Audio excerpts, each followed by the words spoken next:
But I believe the Arcturians, the Pleiadians, the Lyrans, the Syrians, the different groups of people who are advanced civilizations, they've gone through this. They've gone through this death and rebirth graduation time. We're getting an opportunity to move from adolescent behavior where the ego runs the show and we're in a linear greed model to a higher octave of a heart oriented model that serves all beings and not just one or two at the top. And that these civilizations of divine beings or celestial ones, star people who are here watching us, and that they cannot just come and do it for us. We have to do our work. My guest today is Katherine Skaggs. Katherine, welcome, and thank you for coming on the show. Thank you, Rod. I appreciate being here. Can't wait to talk to everybody. All right, great. Well, we're going to cover some things that I've never talked about on the channel before. And as I was saying, we were off there, particularly about the shamanistic side of things, but you actually connect with the spirit world in lots of different ways. So, to get things started, can you tell us when you first became aware of your connection with the metaphysical or the spiritual world, and what was your childhood like in terms of your intuitive abilities emerging in that area? That's a great question. I think I actually began becoming more conscious about it in my 20s, even though I look back and in childhood, I knew that being out in nature, being with my animals, they were always where I sensed things and felt connected, but I was always highly sensitive. And it wasn't always pleasant because not everybody understood it. And I didn't understand it because nobody made way for me to understand it. And it was I was about 26 or 27 when I started to get introduced to concept of mother, father, God from a more metaphysical church perspective, because I grew up very Baptist Christian in Oklahoma and the United States and very conservative realities. So I knew I didn't fit, but I had gone back to school in my 20s to get an art degree because I had done something earlier based on most people didn't think that you could be an artist to make a living. So I was kind of pushed aside that way. So I later went back to school. And when I went to Kansas City, I found a metaphysical bookstore and I started to just read all these books on consciousness, on metaphysics, on healing work. And it was very intriguing to me. And I ended up moving back to Oklahoma. Well, actually, while I was there, someone invited me to a video. Back then, it was like a VHS showing at someone's home, and it was on a channeling by someone named Ramtha.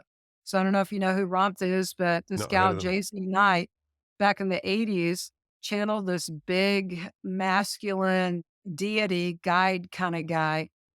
And everything that was said in that channeling made more sense than everything I had growing up.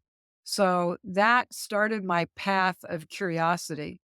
And it was a couple of years later, I moved back to Oklahoma and I was very curious and found another metaphysical store there and was reading, watching videos and all that.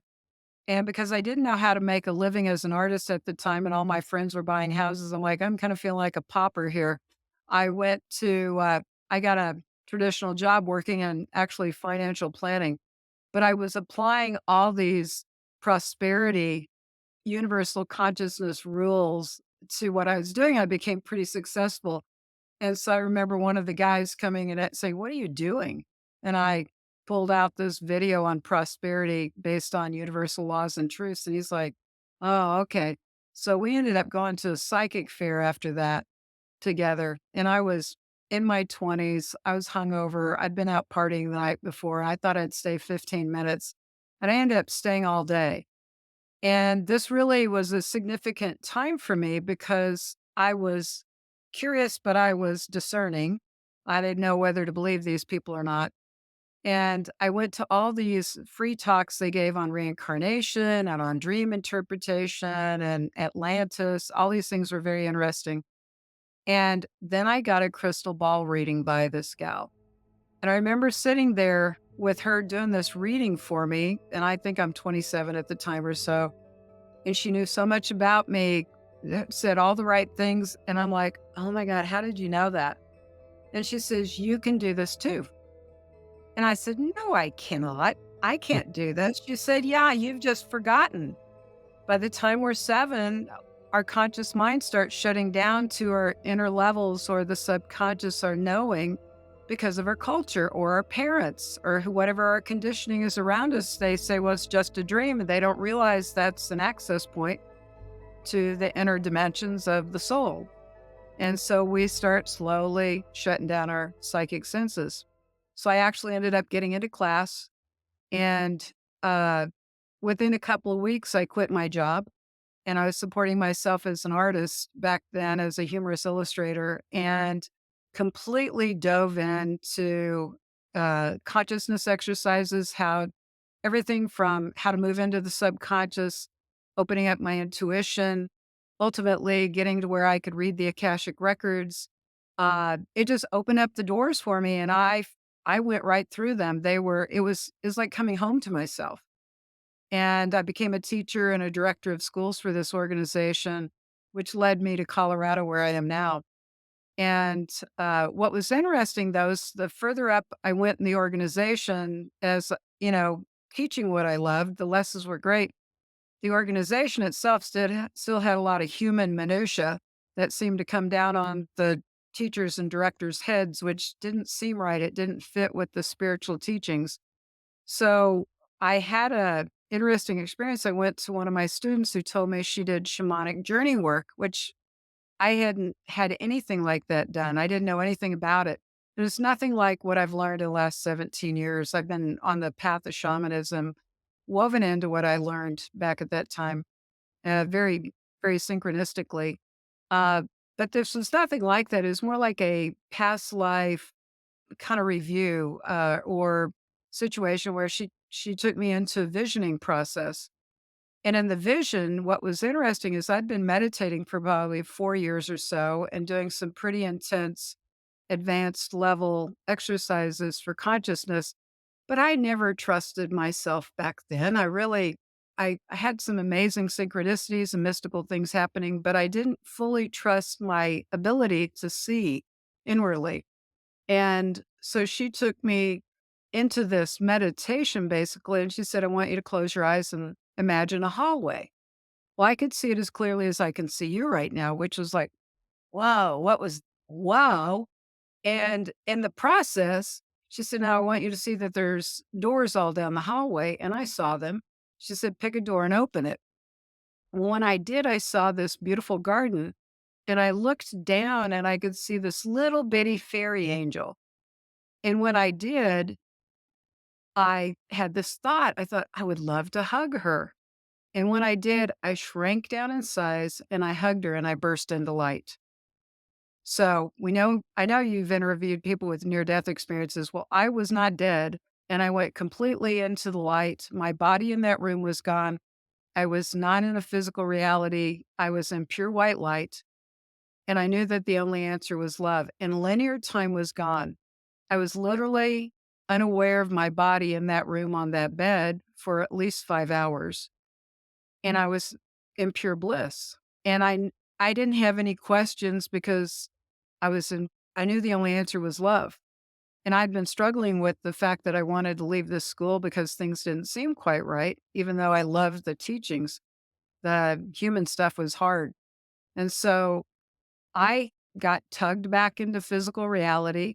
It was if somebody said, hey, you got to go teach now. And so I came back. And when I did, I was like, oh my gosh, I've got to go teach. I'll talk to you later. So I ran to school, or I drove to school, and I saw neon auras like I'd never seen an aura in my life. I'd seen energy fields around people before, but I'd never seen neon auras. It was like psychedelic type. And I know she didn't give me any psychedelics. That wouldn't have happened back then.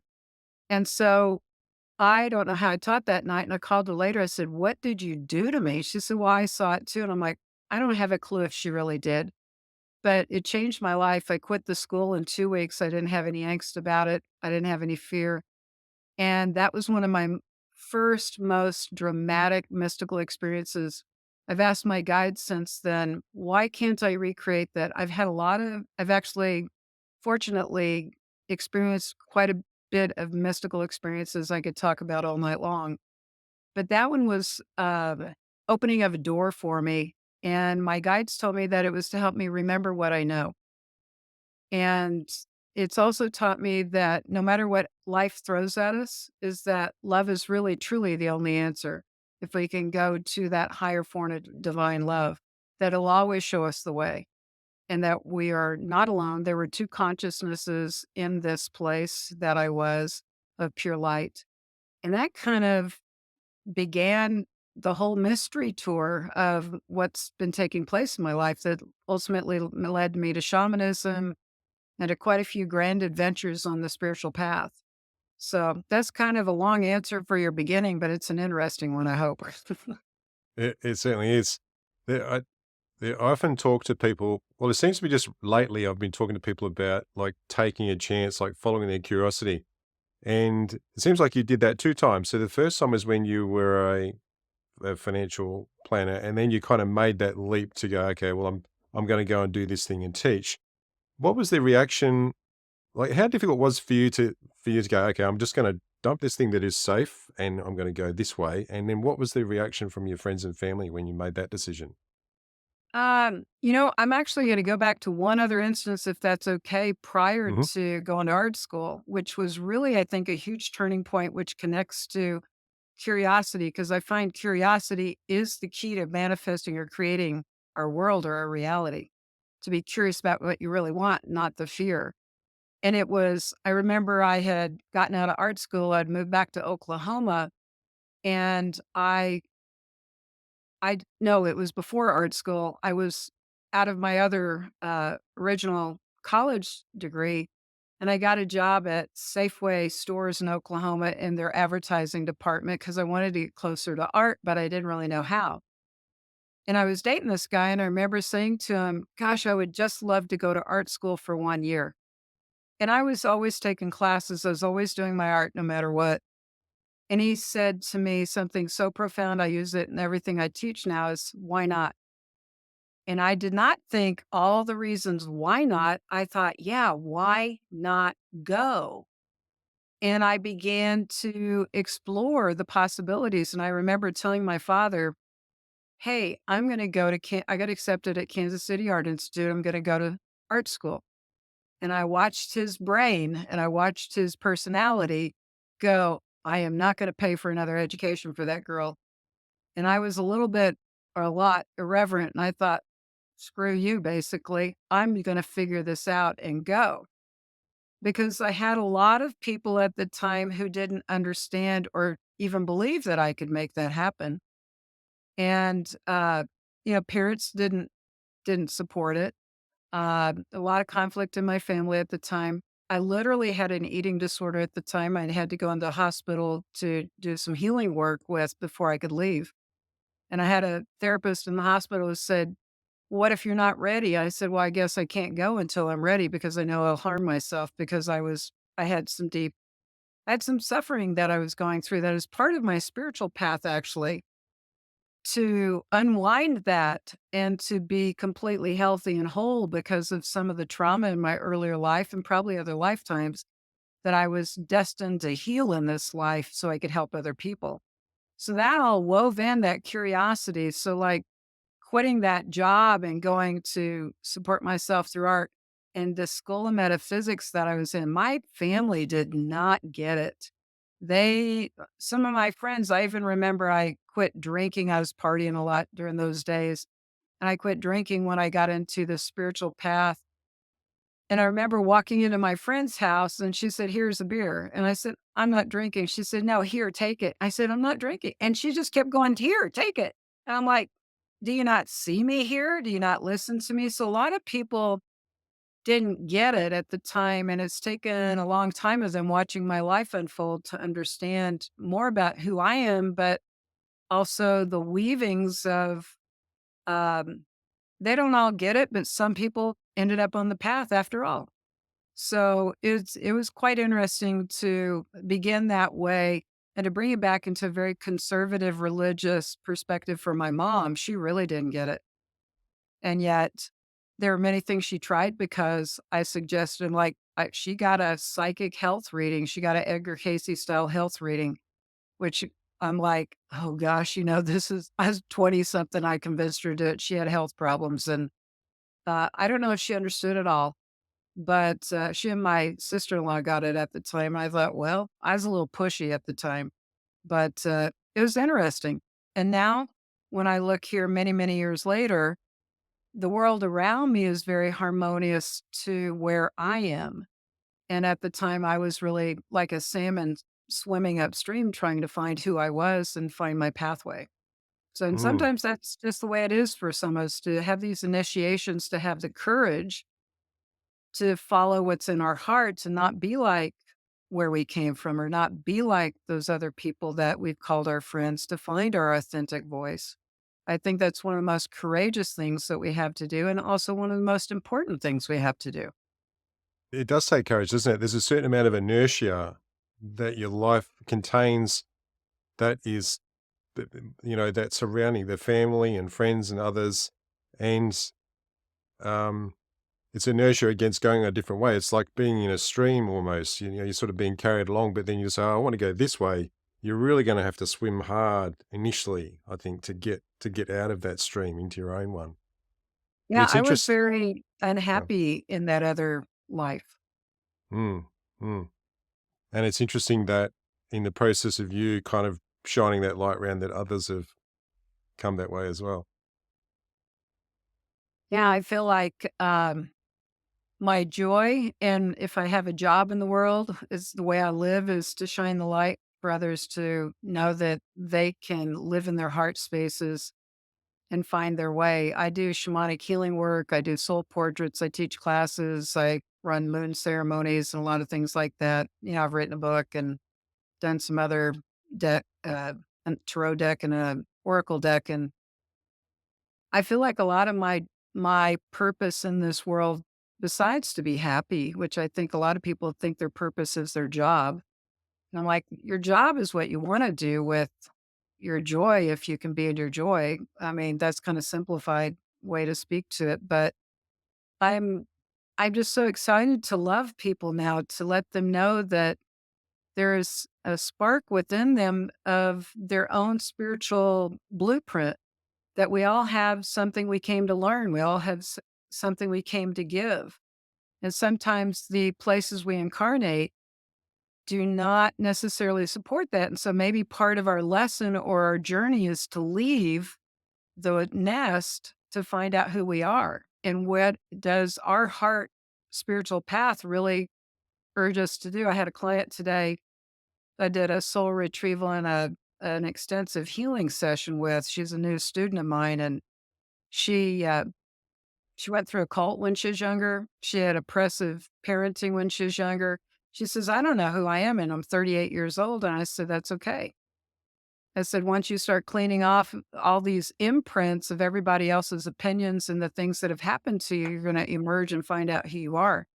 And one thing I could see, and I think this happens a lot with healers and shamanic practitioners and those who are born into indigenous tribes who are destined to become shamans, is there's an initiatory period, and life is not necessarily going to be easy. It is actually the initiations to move through some of these difficult experiences that give you the compassion and the capacity and the tempering to release that false personality or that lower egoic self, to really understand how to tap into the spirit world and get the bigger picture.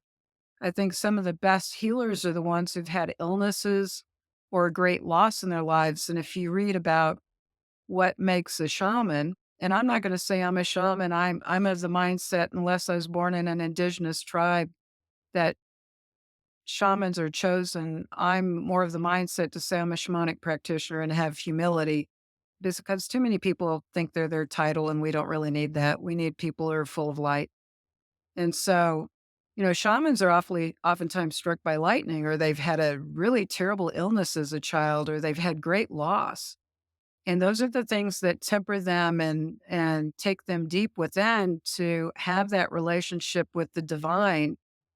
And then their part of their journey is to actually clean out all the egoic attachments to their personality and to, that sense of how the outer world defines them to be more pure. And they're considered what's called a hollow bone or a conduit for spirit or the divine to come through so that it's really not them doing anything. It's this energy, this frequency of light and high dimension of love that allows another being to come into the presence of that frequency, that light force, where that person can heal. And truly, I also believe that you can't heal anybody. Somebody's got to be ready. And then when you put them into the right container of compassion and acceptance, and you're present to them in a heart resonance, that then miracles can happen. You mentioned soul retrieval. Could you talk a Mhm. little bit more about what that actually is? Absolutely. So when we've had fear, fright, or trauma, which just think about our culture right now and how frightened most people are to change or to make a decision or afraid the market's going to die or war. Or we've always got this crazy chaos, it seems like, in humanity going on. And so let me simplify it to like, say, a child has a bike accident, and they fall off and they bump their knee and they're crying. Well, there's a mechanism of our soul that's designed for us to pull out of our bodies energetically during a trauma so that we don't have to go through all the physical pain that's like a little bit of dissociation. However, there's another very important part of that for us to be whole and grounded in our bodies and in our lives here is that typically in a healthy situation, you've got a parent or a loved one, somebody who comes in and picks you up off the ground, says it's okay. And they start cleaning off the fear, then the shock of the accident, and that they are rocking the child. And the child goes, "Oh, I'm safe now." And the soul says, "Whoop, I'm right back in my body." Well, unfortunately, we don't always have situations like that. And it could be, we might even be at the hands of our family that we've had fear, fright, trauma, harshness, which for sensitive souls can cause you to want to withdraw and be very shy or not be like not know how to interact socially. It could be a car accident, but a lot of times I find it's emotional as much as it is there's a physical thing that's happened. And the symptoms of soul loss are from fear, fright, or trauma that's unresolved in this life or in another timeline.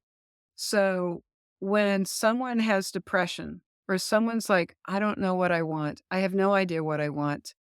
I'm just kind of going along with the job, paying my bills or whatever. They have soul loss, I'll guarantee you. If someone has a difficult time being social, they probably have some sense of fear or fright that has caused them to withdraw and they're not completely physically in their body.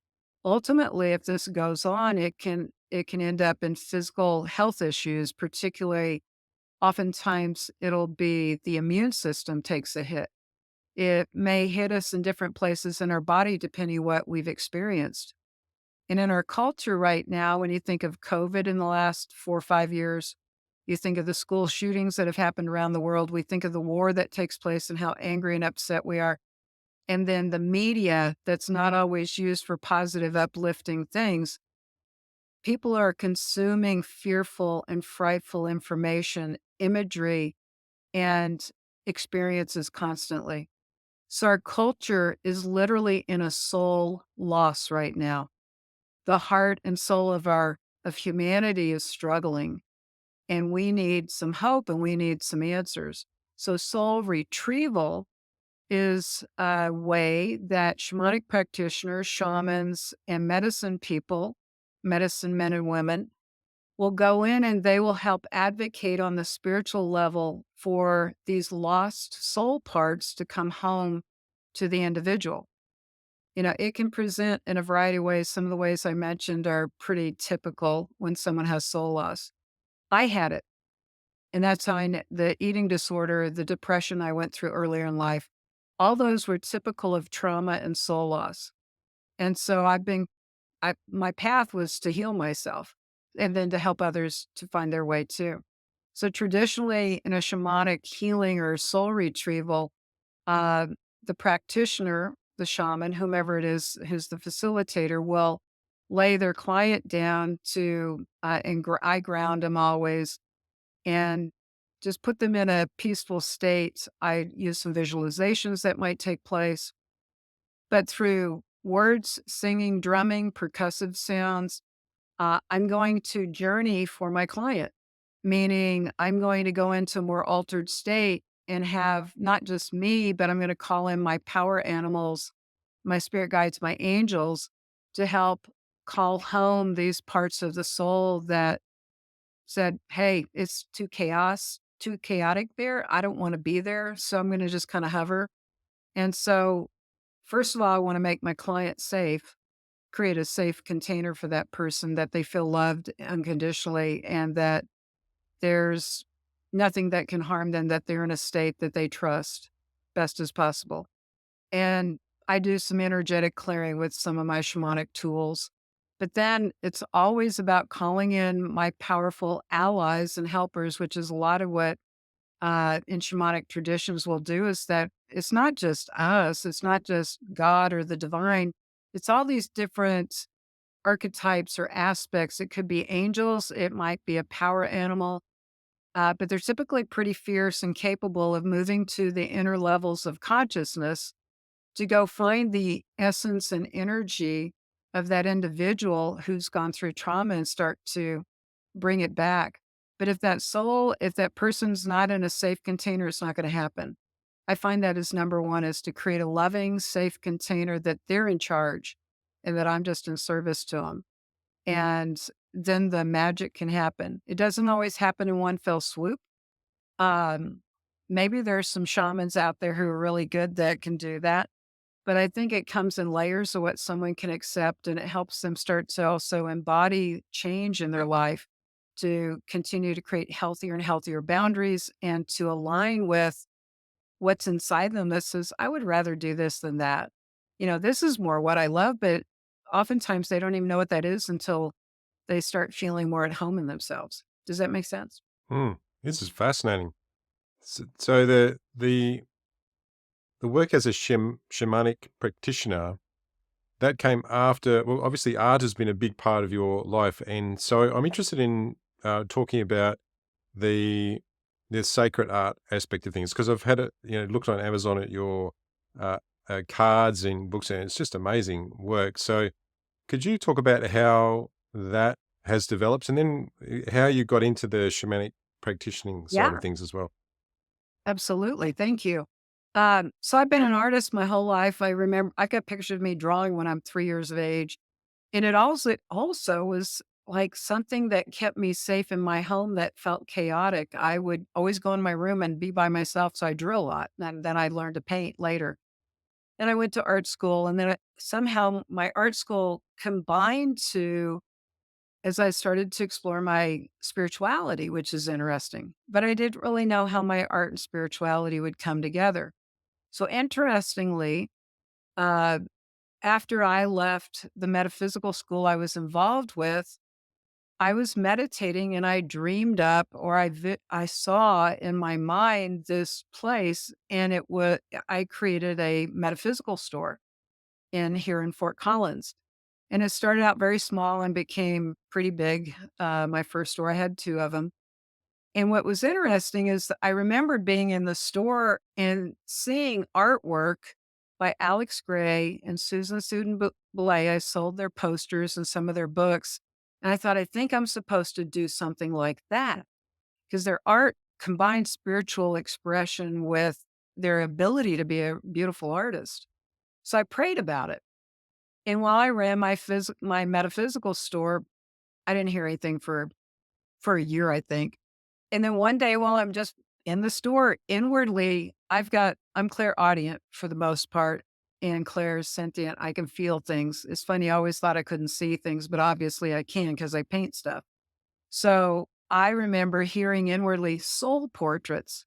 I knew exactly what it was. It was like a packet of information just went and it actually frightened me. I'm gonna be a little irreverent, I hope that's okay because I thought, "Oh, shit."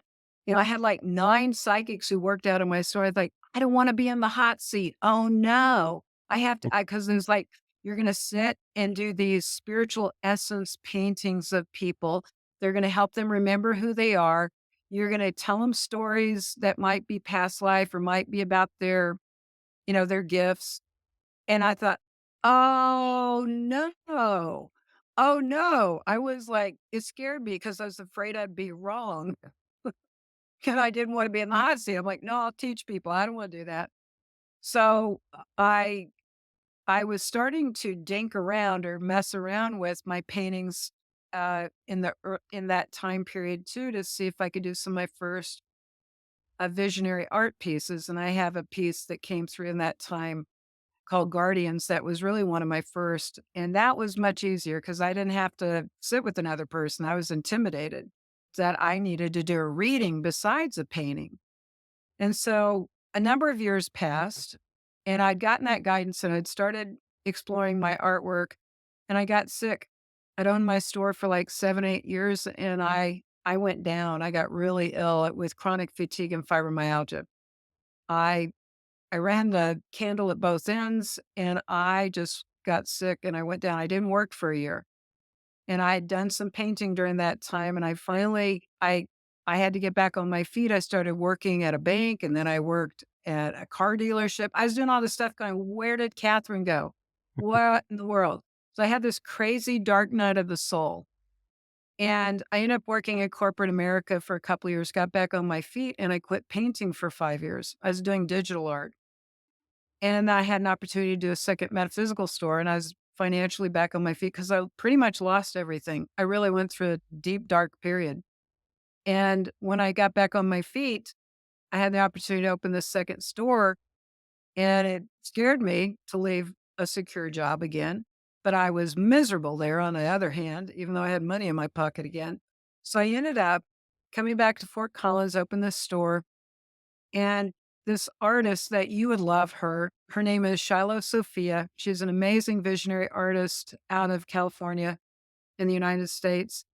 And she's good friends with my business partner. And she came in and she said, she saw some old artwork. She said, "Are you painting?" And I said, "No, I've been stuck for a couple of years." And she said, "I came for you." So literally, she came for the opening of her store, but she saw my work and she did a 5-minute meditation. She took me in my studio because I always had a studio and she got me painting again. She put some paint out. She handed me a brush, she said, "Go." And I did. And she said, "Wow, you're confident." I said, "I've been painting my whole life except the last 5 years." When that happened, all these goddesses started coming out of me, all these divine feminine images.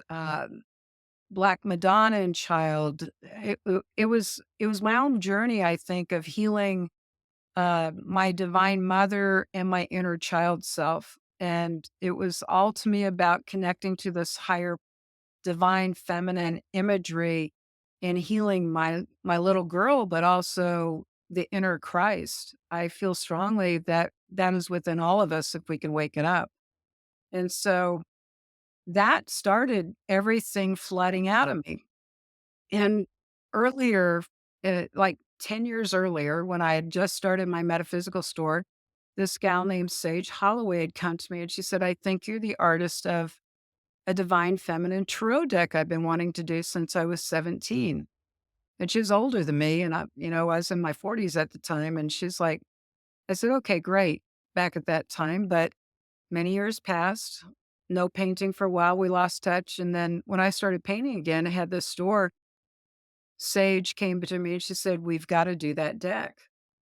And so many things conspired over the next couple of years until I went to Rome with 2 70-year-old mystical artists, scholar artisans to see it pre Christianity, to see it through the eyes of the goddess and pre patriarchy.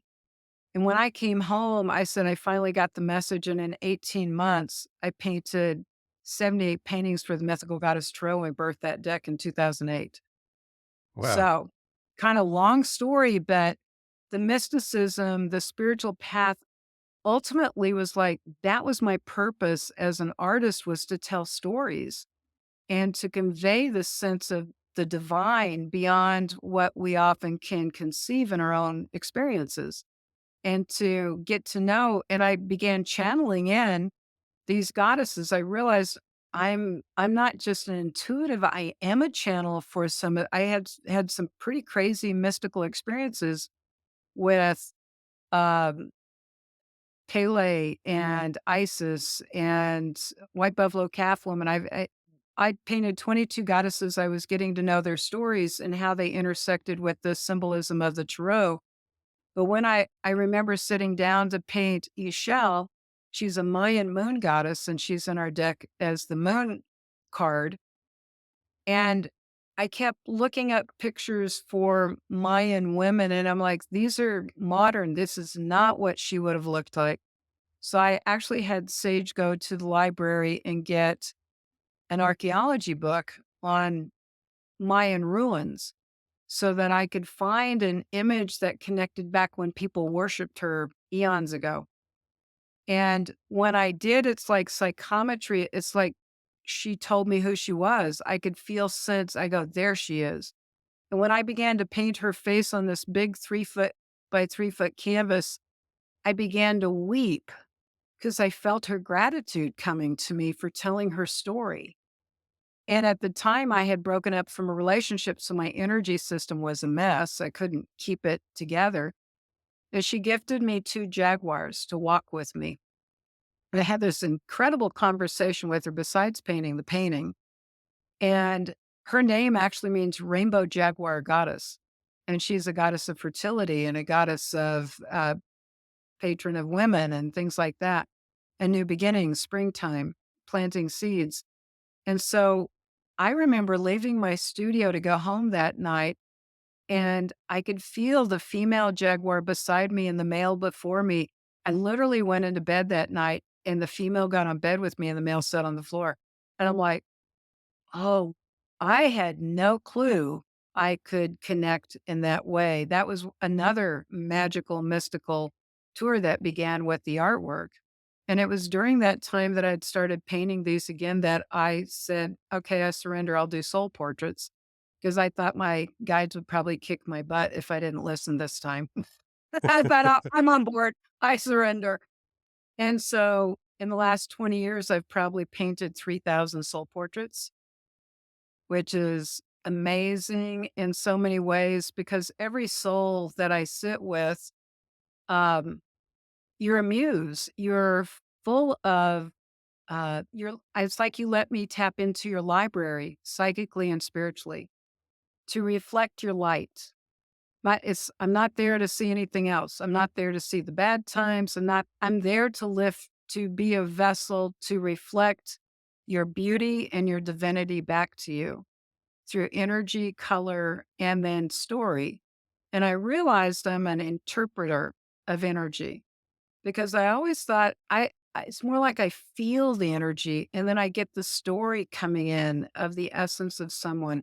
And what I've learned both from my earlier trainings in this life and other past life trainings that has revealed themselves by what I do. I know this is not just this life. I've got other times in the temples and many mystical monk lifetimes, priestess lifetimes where I've learned to do some of this and I've just been remembering it.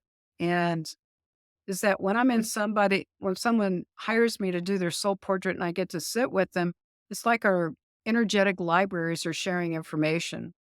And that whatever is most important to that person at the time, I ask them, do you have a prayer for yourself or an intention for your life right now? It's like it dials up the part of their vast soul essence that's most important for them to experience at that moment in time. And that these are living portals and doorways to their soul. They're not only a 2 dimensional painting, but that they're literally a doorway that through meditation, open eyed gazing, that this individual can also work on developing their capacity to move inward to the inner levels of consciousness. And that this is an activation for their essence and their energy. And Rod, I would be glad to do your portrait and ship to you sometime if you ever want. I That would would be be honored if you would like that. that would be amazing. Yeah, that really would be. Um, so I understand how the sacred art side of things has evolved. the shamanistic practitioner side of things. So could you talk about how that evolved and perhaps explain to people like me that really don't know what that actually means? And I guess, Yep. you know, what do you do with people when you do that? Right. What is that? So in 2006, again, I broke up from a relationship. Seems to be something that kicks me down my trail. And I was getting a guidance from to find Sandra Ingerman. I don't know if you know who she is, but she's written a lot of books on shamanism. I used to sell a particular book in my store called Soul Retrieval, and I knew who she was. And I thought, okay. And my guides were very specific: do not find someone who's one of her teachers, find her. And she was on sabbatical writing at the time. It was early 2007, and, but I kept looking for her, and I found that she was teaching in northern New Mexico, which is only about 7 hours from me. Um, on a She was not only teaching, she was doing a healing retreat. It was not about going and taking a class. It was with 2 other people, Jose and Lena Stevens of the Power Path School of Shamanism, and 2 shamans from the Shipibo tribe who live in Peru on the Amazon River. And I thought, "That sounds fascinating, I need it." It was dirt cheap. I thought, "Well, I'm gonna go camp." I haven't camped in a long time, but okay. And it began my path. And actually, I went for Sandra, but it sent me this way with Jose and Lena Stevens, and I began studying with them and doing ceremonial work with them back in 2007. And that led me to a 2-year advanced program in shamanism. So what is shamanism? And why would anybody go that path to heal? What does that even mean? So shamanism, the word shaman comes from the Tungus tribe in Siberia, and it means one who can see through the dark. And ultimately, a shaman is one who has a particular role in an indigenous culture, and they're like the priest, they're like the spiritual guidance, they're the healer, often a medicine man and medicine woman. They're the one who can help someone find their spiritual path in life or their purpose in life. They're often one who's a psychopomp, and that word means that they help others move from this world through death into the spirit world. Uh, they have a foot in both the spirit world and the physical world. And I want to say, why are they different from a psychic? Well, they have a very special role in their tribe. And it's not just to be psychic, it's really to work between the worlds to help people live in harmony. I mean, that's the ultimate goal, is to live in harmony. Shamanism itself is probably one of the earliest spiritual practices we've had on this planet as humanoids, and that they trace it back 70,000 plus years. I think it goes way back to understanding how to work with the elemental energies on the planet, understanding that life force is given through the earth, and that we've become very disconnected in our digital world, and that restoration uh, can happen by working with the elements and the spirits of the invisible world that's connected with our earth world and with the sky beings. And so there's many mythologies, but you'll find there's certain universal concepts that actually relate back to whether you're Native American, whether you're indigenous out of Australia, whether you're in Siberia, no matter where you are in the world, if you're an indigenous tribe, most tribes people will tell you, or shamanic people will tell you, that we are dreaming this reality. And in metaphysics, I learned we're creating our own reality. So the same idea is that on a spirit level, there's so much more going on than just the ordinary reality here. And so shamanism, if you like Buddhism or Hinduism, those are some of the earliest teachings of shamanism. Also, the mystery schools in Egypt were very shamanic. They may not look like a Native American or an Aboriginal in your part of the world. However, they all will teach the same thing without ever meeting each other. So, as a shamanic practitioner, I've had the opportunity, there's many ways. Well, I'm going to say one more thing about the shamanic path. It's also a path of direct knowing. Meaning, I'm not gonna be above any of my people to say, "You need to come to me to talk to God." No, this is about you can talk to the divine. You can see the signs, symbols, and messages of the invisible world. We need to slow you down and teach you how to connect. So, to connect through a song, one of the things that the Shipibo people in Peru will teach, and the same thing is taught in Native American teachings in a different way, is that you're born as a song. So, we can take quantum physics and what we talk about energy now and say you're born as a vibration. And in Native American teachings, they would talk about grandmother spider singing us into this world and singing us into form, that everyone has their own unique vibration that creates your song or your form, and it's like a symphony of songs. So when we get sick, our song gets distorted. When we get frightful or fearful or have a trauma, our song is not in harmony anymore. So literally the shamans in Peru, and I learned this from them, is that we'll sing into somebody to restore them back into harmony, that will sing songs of power or of certain animals or plants to bring that sound healing into them. So, if you look at sound healing today, you look at Reiki, you look at these different energy modalities, you can go back to shamanic practices and find something very similar, if not the same thing. And so it's a weaving of these different practices, and there's certain tools that we make. But a lot of it is, having allies like plant medicine allies, animal allies, angel allies. You can talk about aliens. I've got a lot of celestial beings I work with, higher divine beings, ascended masters, archangels. They all fit in my world of shamanism. Would a Native American person or an Aboriginal have a celestial being? Maybe. They talk about the star people. So it's kind of cool because I love symbolism and mythology.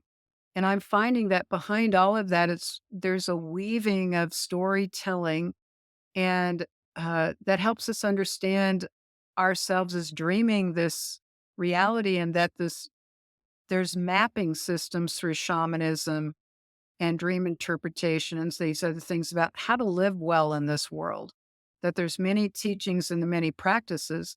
If you're ungrounded in this world, you're you probably don't feel real great, and that you need to get grounded. We've got grounding blankets anymore and sheets. I'm like, well, just go walk outside and take your shoes off. Learn Qigong. Qigong is very shamanic practice. It comes from Chinese medicine. So it's reconnecting to the spirit world through the natural world. And that's where we have life giving energy that our spirit needs and our body needs to weave us together to be 100% present to live a good life. If we're out of harmony, you need to, it would be great to see an energy worker, a shamanic practitioner, not to fix you, but to support you in coming back into harmony and then teach you how to stay there or how to heal yourself, how to work with that. I'm very much about empowerment at this point, that I'm not here to do a little magic on you and send you on your way to make you dependent on me. I'm here to support you in getting free. And I think any good practitioner, whether you call yourself a psychic, a shaman, a shamanic practitioner, spiritual being, if you're not here to help people be free, then you're probably a little bit of a charlatan and out of integrity. I got a little bit of thing about that. I want to segue a little bit because of my fascination with ETs and UFOs. So I think when I was probably 12 or 13, I read Whitley Strieber's book Communion, and his was not Yeah. necessarily the most empowering experience, but it sort of fueled that fascination with that side of things. So you've mentioned sky people, star people, and it seems to me that the our involvement and our interaction with beings that are extraterrestrial or not of this reality goes back a lot longer, a lot further back than just Roswell. Yep. It's but Absolutely. and now there's a lot more people. There's I guess it's partly technology, so more people are experiencing these interactions, and there's a lot more people talking about it, and we're realizing that there's a lot of things that have been deliberately covered up as well. So, what's your understanding of how important it is this connection that we have with these otherworldly beings in our evolution at this point? Well, I think they're here to help humanity. Well, I not only think, I'm pretty darn clear about it, that I think there's, with extraterrestrials, with beings from other dimensions and planets, that they've been around us for a long time, that they helped create humanity, that they helped seed humanity, that we're an experiment. I would go back to, if you read the book of Enoch, if you go back to the origins of the Bible, to, and Enoch in particular, became an ascended master, actually. And the watchers that are spoken of as this planet and humanity is being formed are other terrestrial beings. And that if you know about giants that were created, they were from the watchers breeding with humanoids. But I think the humanoids, if you study the different, from Neanderthals to the different origins of humanoid beings on this planet, you'll see a species of humanoid that was there and then they disappeared and there's another one over here. It's like, what happened? Well, I think that's part of the science experiment of us being on this planet of humanoids. I felt my whole life, I am not from this place. People are too mean. I don't get it. I don't get it. And in my shamanic work and my journeys, um, I know I'm not from here. Yes, I'm in a human body, but I don't think my soul's from here.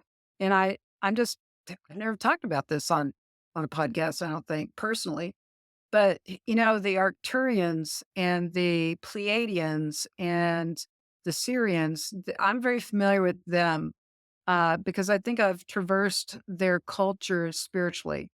And I do believe we're multidimensional. So that's a whole nother weaving here with the dimensionality of it all. But these celestial beings in shamanism, you'll, and in Christianity, and many different religious cultures talk about the angels, talk about, I love the History Channel. They've got whole kinds of stuff on ancient aliens Yeah. that absolutely talk about this. So they're the experts. I know enough to be dangerous, right? But personally, I literally have gone to the planet Sirius. Now you're going to think she's crazy.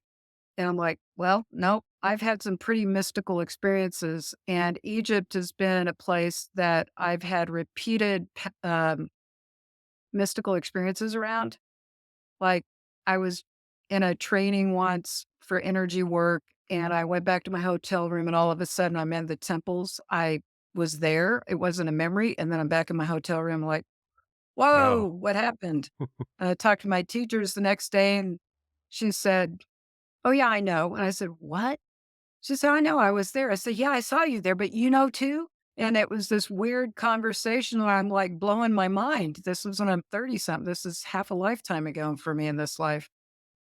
And that's led me to understanding that Isis and Horus, the whole mystical teachings in Egypt, are associated with the star system, planet Sirius A and B, and which you cannot see with the human eye, I don't think. You've got to have the ability to see them. Well, what's very interesting is to weave all this together. There are humans who've been able to move between time and space to these consciousness places, I'll call it that, to these other celestial beings, these star people, and that there's many indigenous people who've known about the star beings for a long time.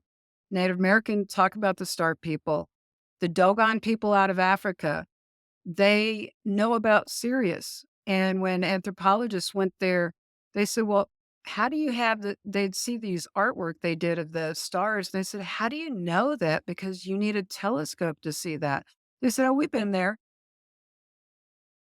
And the reason, so when you're able to travel and leave your body, through shamanic journey work, through, we've got plant medicines now, entheogens, that a lot of shamanic curious people are doing to heal their lives. I don't know if you've talked about that with anyone, but I was led down that path of working with ayahuasca and psilocybin and San Pedro back in 2007 when I wanted to do advanced shamanic work because we were working directly with these shamanic people. And that was one of their medicines. And I'm like, The year before, I said I'd never do anything like that. I can meditate. I've had mystical experiences. Arrogantly, I said.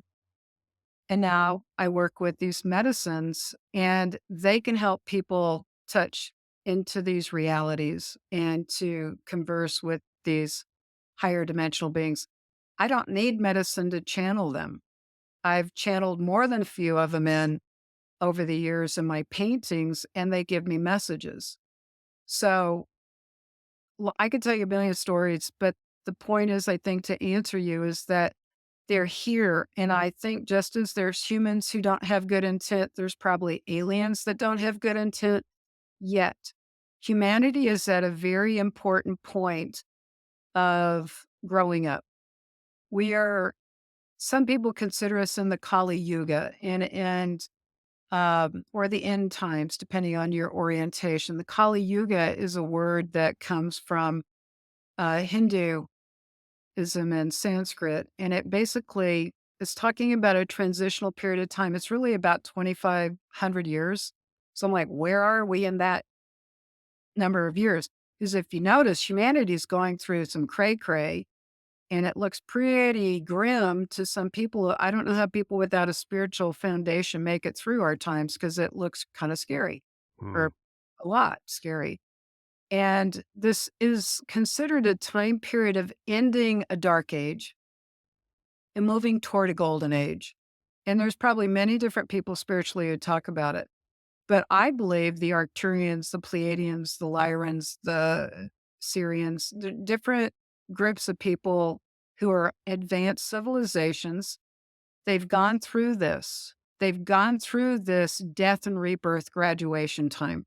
I think we're moving from we're getting an opportunity to move from adolescent behavior where the ego runs the show and we're in a linear greed model to a higher octave of a heart oriented model that serves all beings and not just one or two at the top.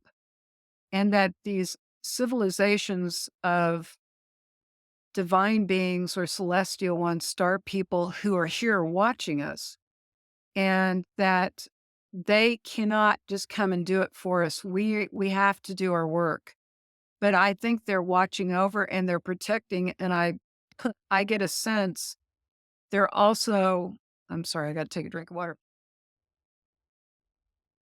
that they're very involved in being present for us, that if we pray, if we ask for help, we've talked about our guides or guardian angels helping us.